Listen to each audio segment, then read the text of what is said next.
ஆரம்பிக்கலாம் வாமா. என்னம்மா இன்னைக்கு என்ன ஸ்பெஷல்? இன்னைக்கா?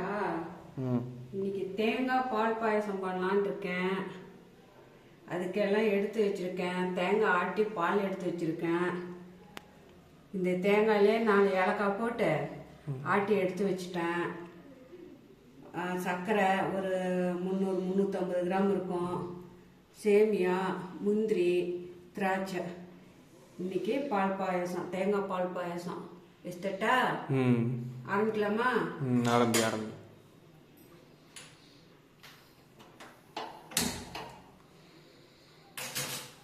சட்டை காஞ்சாட்டி கொஞ்சமாக நெய் ஊற்றிக்கலாம். நெய் இருக்கு ஊற்றணும். முந்திரி, திராட்சை, சேமியாவுக்கு மட்டும் நெய் இருந்தால் போதும். 1 ஸ்பூன் நெய் இருந்தால் போதும். நெய் ஊற்றிடலாமா? முந்திரி, திராட்சை வறுத்துட்டு அதில் சேமியா போட்டு வறுத்துடலாம். 1 ஸ்பூன் நெய் போதும்.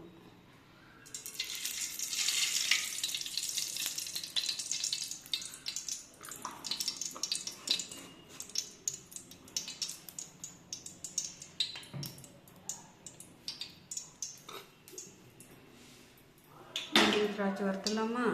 முந்திரி போட்டுடலாம்.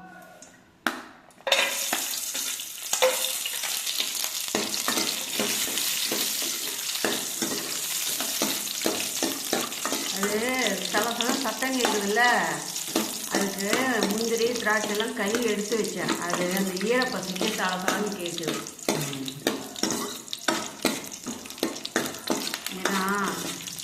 ஏன்னா எதுலேயுமே எல்லாமே கொஞ்சம் மண் இருக்கும். எல்லாம் கை வச்சுதானே பேக்கெட் பண்ணுறாங்க. அதனால் சுத்தமாக கை செஞ்சோம்னா நல்லா சாப்பிட நல்லா திருப்தியாக இருக்கும். சுத்தமாக சாப்பிட்டோமே, அதுதான் வீட்டு சமையலுங்கிறது. வீட்டு சமையலுங்கிறது நல்லா சுத்தமாக திருப்தியாக சாப்பிட்றதுக்கு தான் வீட்டு சமையல். அதுதான் எல்லாம் கழுவி செஞ்சோம்னா நல்லா திருப்தியாக இருக்கும். வீட்டில் சாப்பிட்டோம் அப்படின்னு. முந்திரி கொஞ்சம் சவுந்தாட்டி திராட்சை பழம் போட்டுக்கலாம்.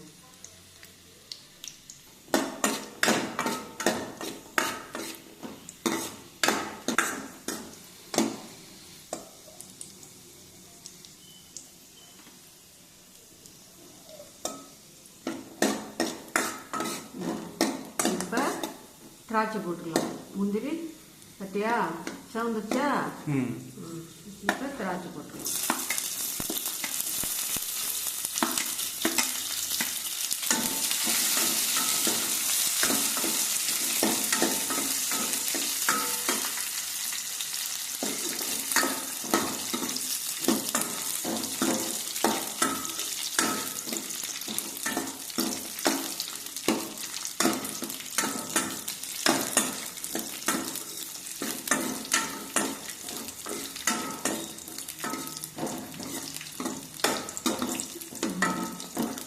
திராட்சை முந்திரி நெய்யில் வறுத்து எடுத்துடலாமா?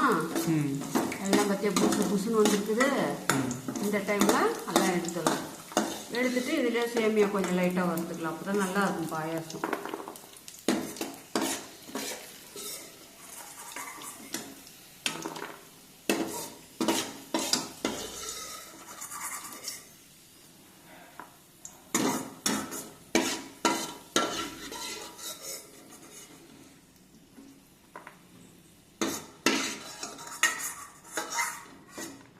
இப்போ சேமியா போட்டுக்கலாமா?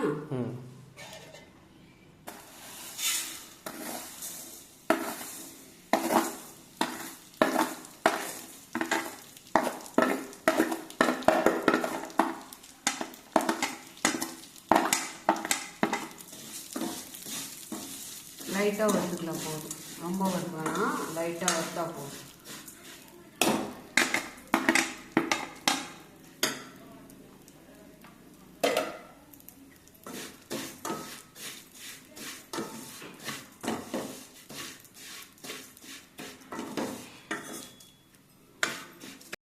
சேமியா வறுத்தாச்சு. இந்த அளவுக்கு வறுத்தா போதும்.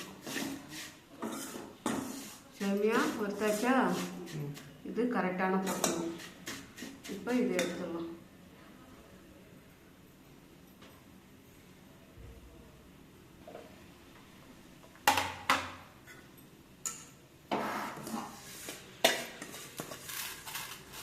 இது பக்கமாக வச்சிடலாம்.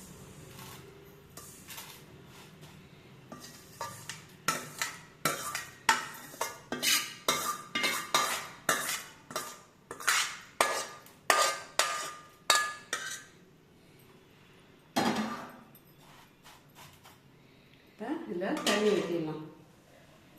தண்ணி கொஞ்சம் கொதிச்ச வாட்டி சேமியா போட்டு தண்ணி ஊற்றிடலாமா? போதும். ஒரு ரெண்டு கிளாஸ் தண்ணி. இது கொதிச்சோன்னா சேமியாவுக்கு சேமியாவில் போட்டு கொதிக்கிட்டோம்னா வெந்துடும். அதுலேயே தேங்காய் பால் ஊற்றிக்கலாம். நம்மளுக்கு எவ்வளோ தேவையோ அவ்வளோ பண்ணால் போதும்.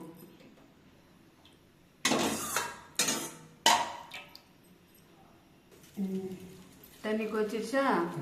இந்த டைமில் சேமியா போட்டுடலாம்.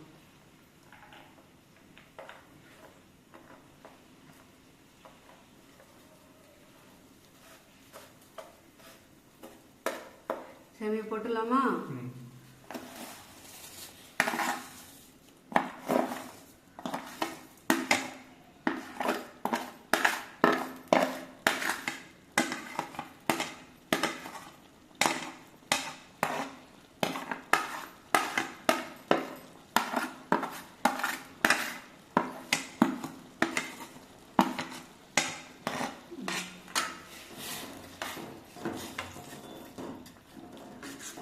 இது கொஞ்ச நாள் முக்கால் வேக்காடு வேகட்டும். அப்புறமா சர்க்கரை போட்டுக்கலாம்.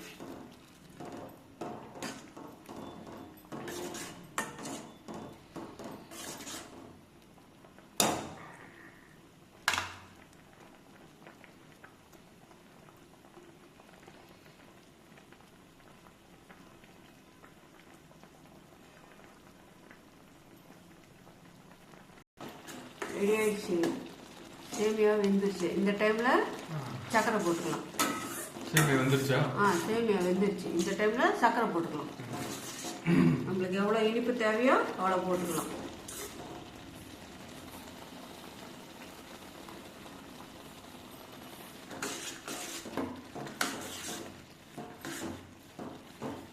ஜவ்வரிசி போடலாம். இதே ஜாஸ்தியாக இருக்குது. ஜவ்வரிசி என்னத்துக்கு இந்த மழை காலத்தில் இனிப்பு நிறைய சாப்பிட வேண்டாம் அப்படின்னு ஜவ்வரிசி போடல. வேணும்னா போட்டுக்கலாம். வேணும்னா போட்டுக்கலாம். நிறையா வரும். நல்லா ஒரு 10 பேர் ஒரு 7-8 பேர் இருந்தாங்கன்னு வச்சுக்கோ, ஜவ்வரிசி போட்டுக்கலாம். நம்ம கூட போடலாம். கொஞ்சம் சேமியா கம்மி பண்ணிட்டு ஜவ்வரிசி போட்டுக்கலாம்.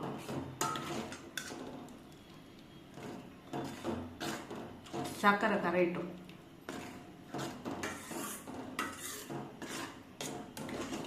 இப்போ இந்த டைமில் நம்ம தேங்காய் பால் ஊற்றிக்கலாம். ஊற்றிக்கலாமா? தேங்காய் பால் ஊற்றிட்டு ரொம்ப நாள் அடுப்பு வைக்கக்கூடாது. ஒரு 2 நிமிஷம் இருந்தால் சரி. அந்த பால் கொஞ்சம் லைட்டாக முக்கால் சூடானோன்னு ஊற்றிக்கலாம். போதுமா? தேங்காய் பால்